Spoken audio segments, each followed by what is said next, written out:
Hey, everybody, welcome to another episode of Local Wisdom. As always, I hope you're having a marvelous day. I'm Justin Underwood, your marvelous mortgage guy. I'm here with Dawn Bailey, realtor extraordinaire. Happy Tuesday. Yeah, happy Tuesday, last Tuesday of October. It is. It flew by. No, 2022 has flown by. All of it has flown by, but we have a fun episode for you guys today. What we're going to be talking about is tips on how to buy or sell a home during the holidays. That's right. It is a different time of year. Things start to feel different. Houses even start to look different. And it does have an impact, on buying and selling a house. There's a little trick or treat to it, I think. So I thought, it would be good to serve, our viewers to be able to say, hey, look, what are some tips and, how-tos to sell a house during the holidays? I know there's a few things on the finance side, and we'll go through those. And there's obviously even more because the house itself seems to be impacted the most in the holidays. And so let's dive into it. So I obviously have my own opinion. Right. Of course. Yeah. We all do. But I did actually try to pull some different stuff from websites last night just to kind of see. And they all pretty much aligned, aside from, we don't have snow so we don't need to make our house safe. Well, let's start with a big one. Did you decorate for Halloween in August? No, you should not. Should you decorate for Christmas in October?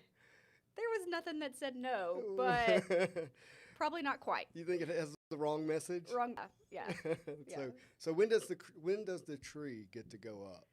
Oh, I'm not having that conversation with you. Oh man! In the comments, let us know when is the right time to put up the Christmas tree.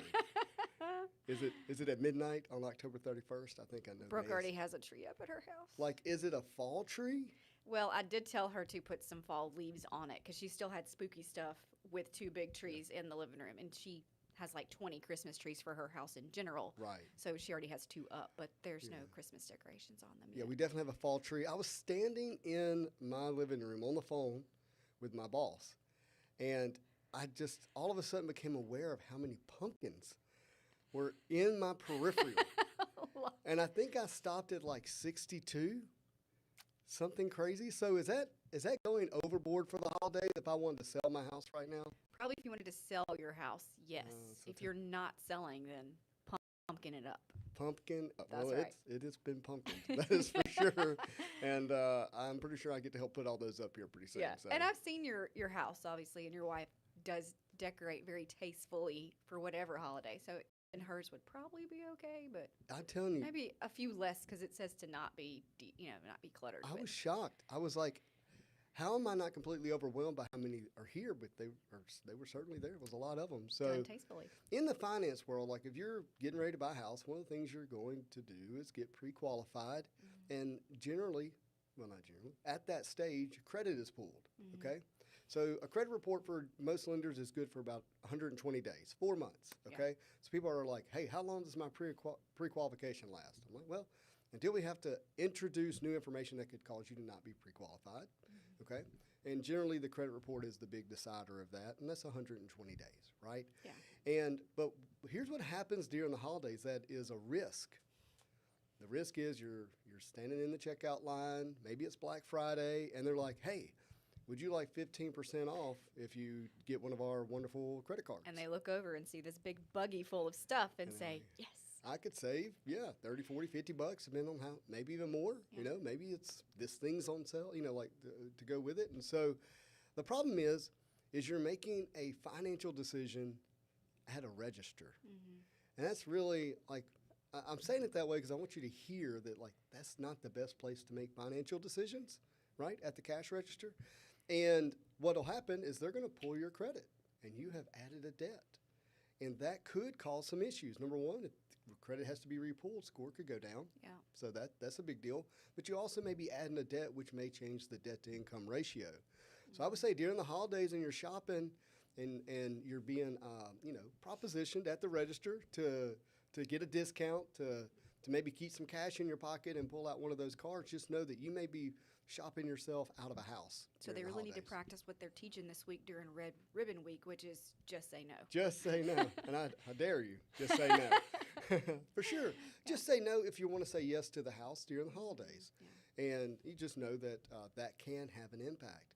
Another thing is if you're having really large expenditures, like you've been saving money up for the down payment, and then the holidays come. You need to be really mindful. Make sure you're working with your lender and your realtor to understand, hey, how could these expenditures impact, my ability to fund the purchase of the house, I think is another big thing. Yeah. But that's kind of the two areas where the holidays I've seen create issues in financing. But I'm really more curious about the house itself. Like, hey, I want to sell it. I'm looking to buy it. Give us some tips on that.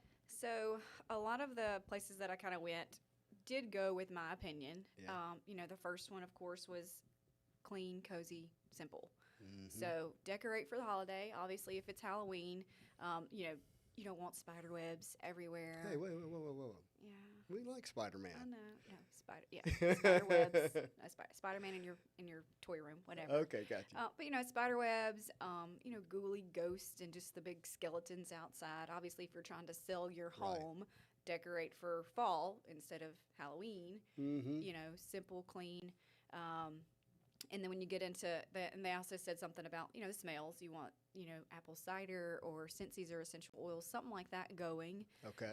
Because it gets colder Oh. sometimes in Louisiana during the fall. Sometimes. And when you walk in, you want that, turned up so it's warm and cozy, and you want, the smell to be nice. Any decorations that you put up, minimal. So you don't want 62 pumpkins. Okay. So you want, because you're that, trying Jamie? to, she's not trying to sell your house. You're good. You're good, Jamie. So you're trying to sell the house. So you don't want to fill all the shelves with decoration. You still want them to be clean and decluttered and still just have pops of whatever season we're in. Christmas, they suggested using lots of greenery as opposed to like the big sparkly stuff. I like the big sparkly reindeer. And I tell you, I remember when I was appraising houses, going in and seeing like amazing how many Santa Clauses in varying sizes and shapes, like everywhere. Is it my broker is it Paula that has all the Santa Clauses? She has a lot of, it's something. Somebody, yeah. I don't remember what it is. She collects those, and they look really cute. But it's a lot, and you can have a Santa, but greenery, pine cones. Is it good to have that kind of distraction when you're trying to sell a house? Like somebody's going through it and they're like, oh, it's the Santa house or it's the pumpkin house. No. Oh, okay. Yeah, you don't want that. It can feel was like joyful and merry, but not. Okay. So you can have some decorations that point to the theme of the year, but you don't want it to, winter wonderland. It actually pointed out snow globes. Like lots of people collect snow globes, and you don't want to have 20 snow globes. Have a snow globe on your mantle. Pack the rest away. It also suggested, when you put your tree up, you want to, if your big, huge living room window is kind of what sold you when you moved in, you don't want to stick a big Christmas tree in front of it because that was the focal point that sold you. Even though it looks pretty and you probably want to enjoy it because it's the holidays, it suggested like a tabletopper tree or something a little less. So don't let the decorations distract from the house, and especially the big features that would sold probably you on sell it. Yeah. So sense. focus on those and think about those when you are decorating. And obviously, if you bought your house during the holidays and you love that they had Christmas decor on the mantle and on the shelves, then put it up. Just don't throw it up. Yeah. Exactly. And then of course number 2 on 3 different lists was price it to sell. So we're in a market where obviously inventory is lower. So the good part of that is that, good or bad, I guess it depends on how you decorate, your house is going to stand out more because there's not as much inventory. So when they're flipping through the internet. Yeah, people are not overwhelmed with choices right now. Right now, yeah, they're not. So your house is going to stand out more. There are fewer buyers, but the buyers that are looking are probably a little more serious about buying something because in the summer everybody's just kind of looking, right? Searching. In the winter, you're buying a house because you need a house for some reason, relocating, job change, need a larger home, something to that effect. So you do have more serious buyers. So the showings may be fewer, but the people that are looking. So people who are willing to move during the holidays generally are like really motivated. Yeah. There's some force that's in their life that's pushing them to move, where people who are like, I just want to upgrade, typically have those urges in the spring. Yeah, is what before I hear. school, before whatever. Nobody wants to pack around up the calendar. Yeah, you don't want to have boxes on your floor while you're trying to celebrate Thanksgiving. Like, so you don't have those spring lookers, those window shoppers, right? You're having people who are pretty serious. So price it to sell. Yeah. price it to sell. That was real big on several. So, and it still said price it competitively. You know, I do think that buyers feel like they can get a better deal in the winter months. So expect lower offers. Yeah. Doesn't mean you have to take the lower offer. I used to have that belief when I would buy a car. I'm like, baby, we're buying a car after Christmas and before New Year. We're gonna get a deal. We're gonna, what they're trying to hit the end of the year. I don't know what was real. It was in my head. Like they're trying to hit the end of the year number, and we're gonna go in there and work a deal. Like I had that belief. And that others do too. And you know, I'll write anything up. You know, you never know what the motivation for the seller is. But sellers need to expect that too. Like you may get multiple offers, but they're probably not going to be over asking multiple offers because we're in this season. Yeah. So if I decorate the house with Christmas lights, and they're all up everywhere, pinned in, and all this kind of stuff, maybe they're stapled in. I hope you don't do that, but maybe you do. I pin mine. Does that become a part of the real estate? And is that a good idea to have real estate photos with the Christmas lights? Well, you threw me off with saying pinned in lights, and I'm like, sorry. I mean, I do that, but I guess I never thought about that during selling a house. No, it does not become part of the real estate, I would think, because they're it doesn't. It's a trick question. Okay. This is the trick or treat part of the show. Well, I'm glad I'm right. And then it suggested that if you're going to do lighting, you may want to provide a picture of your home in the summer or in the spring, because at this point of the year, leaves are falling, looks a little more dreary. So kind you're of showcase saying that both. when you list a house, you can provide seasonal photos in the listing? Yeah. There's not like a required time frame so you don't misrepresent the house in some way? Not that I've ever heard of, and I've done it. Nobody's said anything. So. I like it. I think I have seen listings before where it's like it's in the summer, but they're like, oh, you have to see it when it snows. Yes. And there's like a snow photo. 100%. Okay. Yeah. So this is like the reverse of that. If you're feel like you're not presenting the house at the best time because leaves have fallen or you have Christmas lights up, that you could grab one of those summer photos and say, hey, look, this is what it looks like in the summer for you. And likely your outside photo is going to be during the day where you can't really tell there's lights on it. Now, it might be fun to kind of include one at night, just because it is the holidays, just to show it. Depends on if you're Clark Griswold or not. Like, yes, don't go crazy with the lights. It needs to be tasteful and classy, and not just lights threw up everywhere like Santas do sometimes. Yeah, or just like, never mind. I'm not going to get into that. I know where you're going with that. Yep. Curb appeal. So, we're just talking about Christmas lights. Well, in the fall and winter months, your grass isn't as green, and your bushes may not be as green, but it still says that you should keep the flower beds weeded, and all of your landscaping looking good, because it's more exposed to your eye. It's not distracted by the green lushness. Yeah. So you still want to make sure limbs are picked up, leaves are raked. Obviously, for the first few weeks. I mean, I wouldn't expect a seller to try to keep up with raking leaves, right all now it's pretty throughout. tough. Yeah. God bless Jamie keeping the pool clean right now with all the leaves falling. Yeah, exactly. Yeah. So, but for the initial listing photos, because those photos are there forever. So, and that leads into one of the other things, which was have good photos. You have some people that they take pictures and they like point it at a cabinet, and it's like there's a cabinet, but you can't see the whole room. Right. So make sure you choose an agent that does take good photos. And I don't think they necessarily have to be professional photos. We take our own photos, but we are particular about angles and toilet lids and what's showcased properly. You take your own photos? They look great. I'm surprised to hear that. Brooke got a new phone, so now I'm using her phone and then sending the photos to my editing app. I got you. So now I need to upgrade mine. But with smartphones these days, the cameras are so good. Pretty advanced. Yeah. So, and it's so much easier to go to a listing appointment with, my high-tech phone than a big bulky, Nikon. And my phone takes better pictures than my old Nikon did. So. Yeah, I forgot about your camera. Very cool. So are there any other tips about selling a house during the holidays? We've covered interior decorations, exterior decorations. We covered, how people are, motivated through pricing and things of that nature. Are there any other tips?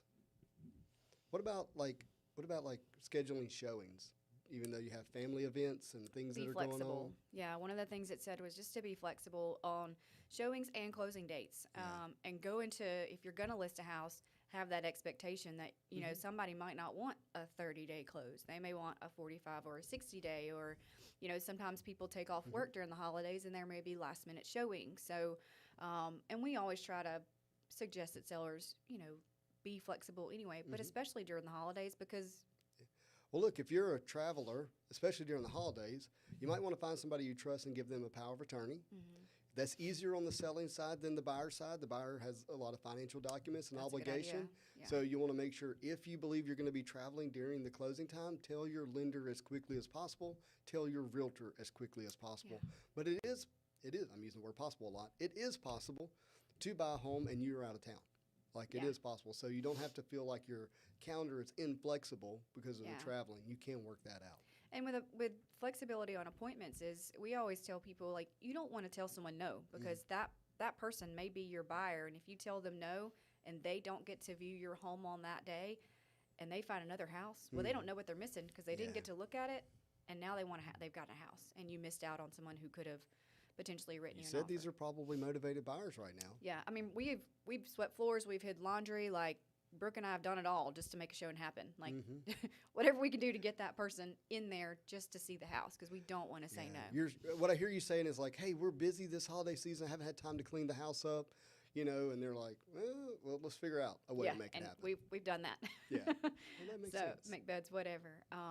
So also have an agent who's, I mean, obviously our job is not to make beds, but But do what it takes. Do what you got to do, right? That's right. Very good. There was something else I can't. When it said whenever you're putting up your Christmas tree, one thing it did suggest. Obviously, I think a lot of people like as they get presents, they put them under the tree. Yeah. So you have like this stack of all your families and in-laws and nieces and nephews. It said hide those in the closet, Right. because you want the tree to be a focal point, but still be simple. Mm-hmm. So make sure they're not there under the tree. A lot of them. Right. And I guess which closet would be important because you don't want that walk-in closet to feel like it's not a So walk-in I would closet. actually probably put them in the garage Uh-huh. because they're out of the way, just Yeah. tucked in a corner, and they're not taking up the closets that are inside that need to be showcased. Or just let Santa bring them on Christmas Eve. There you go. That would be a good idea, They too. still have to be stored somewhere. Yeah. Well, in his bag. Yeah. All right. Speaking of gifts, we have a top 5 sales of the week from last week. Dude, You want to get to it? Yes. What a week, by the way. I know. There was some two really good ones, but we're going to start at number 5. Number 5. So, number 5 was 2814, is it Carondelet or Carondelet? Carondelet. Carondelet Lane in Monroe, which is in Bale Landing. That one was listed by Elizabeth Freeman with John Ray Realty and sold by Judy Bennett with John Ray Realty. John Ray, Yep. knocking it out of the park. And it was listed at $357, sold for $333, on the market for the only one I didn't write days on market. That's all right. 28. There I we was go. going to say, it wasn't a long time No, if it's it in wasn't. that neighborhood. And it was when I saw 28 days, part of me thought, well, was this a cash sale? Because the financing terms just said other. Interesting. So maybe it was like, I mean, that's quick. I mean, conventional can be done that quickly when you have a good lender. Yeah, Um, you can. Oh, so- absolutely. A good so- borrower, too. Yeah, you got to turn stuff in. So maybe it was that, but this one was nice. It sold for $179 a foot, built in 2016. Cute little neighborhood and off Cuba Boulevard. Yeah, out there by the Mac. Yep. Very Highly good. bought it. Congratulations, Elizabeth. Number 4 is 2710 Stokes Street in Monroe, another North Monroe house. It was listed by Deanna Norman. Yeah, Miss Deanna. And sold by Ruthie Diane James. Ruthie, Diane James? Yeah, but I why wanna- it said Ruthie. It Yeah. kind of threw me off. Yeah, that is Diane James. Is that her first name? Yeah, I think I she. never knew that. And if I'm wrong, I apologize, Miss Ruthie, but there is a Diane James. Yeah, that's kind of, but with Kelly Williams. And it was listed at $389, sold for $375, 35 days on the market. This one had a really nice outdoor patio with outdoor kitchen and a saltwater pool. And I liked it because it had the pool but still had green grass. So if you had pets, you could still have them with the pool. So, oh, that's awesome. Yeah, so 141, almost 142 a square foot. Beautiful. Good sale. Yeah. And all the neighbors had pools too. Like they showed an aerial view and all the neighbors had pools. So you're saying that they don't want to swim in your pool, that you can keep your, okay. I got it. Yeah. We swim in our neighbor's pool. Yeah, I was going to say, like, I see y'all trekking down the street. Thanks, Liz. Okay, number 3 was in Calhoun. It's 247 Willis Lane. And Is it Willis or is it Wills? Wills. There's no either. Wills. 247 Wills. What you talking about, Willis? Willis Lane. This one had a Viking cooktop stove. Oh. Is it is it not 48 inches? Is it 48? Whatever, the really big one. It's a commercial grade. Yes, Yeah. and we have one of those big stoves, and we love it. So of course I noticed that.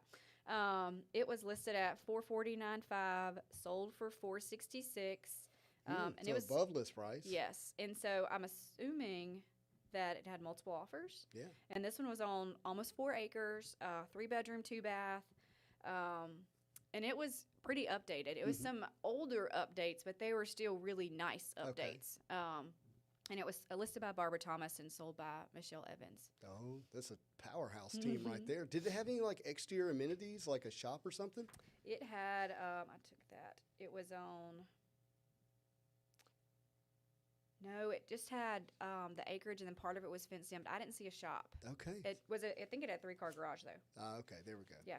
Just when you have acreage and you're in Calhoun, it's And it was such a strong sale 160 a price. foot. 160. Yeah, which I felt was right where it should have been. Where's this down market? I mean, I know there's some pressure to go down. Yeah, but, and we had the same. So we're still in the 30-ish range of sales per week. So we've been that way, I think, for the last 3 weeks. 34. I think we Right. 38 this week. Well, and when the first week of September was 29, so we kind of that's kind of the pace we're on right now. Very interesting. Yep. Number 2 was 151 Lanyap Drive in Ruston. Is this Squire Creek? Lanyap? No, it's not Squire Creek. This is off of Highway 33, I believe. Closer to Farmville. Yeah. Mm-hmm. Okay. Yeah. Near the park. Oh yeah. Okay. Well, it was. This was listed for 840. 800. There we go. No, it was listed for 800. Okay. Sold for 840. All right, 800,000. Yeah, sorry. And sold for 840. And this is number 2 on the list number this 2. week. Yes. Yeah, I think Lanyap is a great little side street off of the highway there, if I remember correctly. Yes, and it was really nice. It had didn't have a large. It was 1.25 acres. No, it's just, they're all I think 1.25. Who was our agents? So the agent, this one had the listing agent Cherie Granger. Yeah. And then sold by Frank Cordero. Cordero. Frank Cordero. If I don't say Frank, I can't say his last name. Frank Cordero. Yeah, and I thought it was interesting because she actually has the number 1 sale as well. Oh, which is kind of why made me think it was in Squire because she had both those. But 3,900 square feet, very nice home. Cherie. Wow. Yeah, did good. And it was a cash sale. Cash, that makes sense. Yep, cash sale on the market 60 days. Very good. All right, now to number 1. Number 1. So this was obviously kind of, I'm assuming it was a pocket listing because it only had 1 photo. Okay. Which means I couldn't see anything on Isn't the that inside. a violation to the MLS rules? Not when it's entered for comps only, I think. Okay, there we go. So, loophole there. Yeah, but entered for comp purposes only. So it was $835,000. Wait, if you want this to be a comp, give us more photos so we can see what it's comping to. Well, I stalked the old photos. I did do that, but all right, go ahead. 835. It took them 67 days to close it, so I don't know. Yeah. Kind of what happened there, but it was a 4-bedroom, 3-bath on almost an acre of land, and it's in Squire Creek. This is Lanes Inn? Oh, sorry, I forgot the address. Yeah. 132 Lanes Inn Drive. Yeah. Thanks for keeping me in line, Justin. That's in what I'm here Shudrent. for. I put you to work. I just keep you in line. It's in Shudrent, and I did stalk the photos, and so it sold for $247 a square foot. A square foot, guys. $247 Yeah. a foot. Built in, let's see, I had that. It wasn't very old, 2004. Right. So in 2017, this house sold for $675,000. Okay. $675. So still 617. $200 and something a square foot, but that's a big jump value-wise. Now I wasn't sure if they did any 5 years, updating. almost $50 a foot in 5 years. And I don't know that if did they add a pool, did they update the paint? It was pretty updated back then. Again, You know, we would have known if they'd have put in more photos. I know. I wanted to see more pictures of this $840,000 house. Well, who was our agent? So agents were Cherie Granger on both sides. Wow, Cherie, man, happy holidays to you. For real. That is awesome. Well, what a wonderful top 5. Yeah. Monroe, Ruston dominating a little bit here at the end. Sure but it did. was good stuff. Dawn, I really appreciate you bringing us the tips today for how to sell your house during the holidays, how to buy a house during the Hopefully holidays. they're helpful. Yeah, I hope it's helpful. We hope every week's helpful for you guys. We'll be here next week, too, for another episode of Local Wisdom. Hope you have a marvelous day.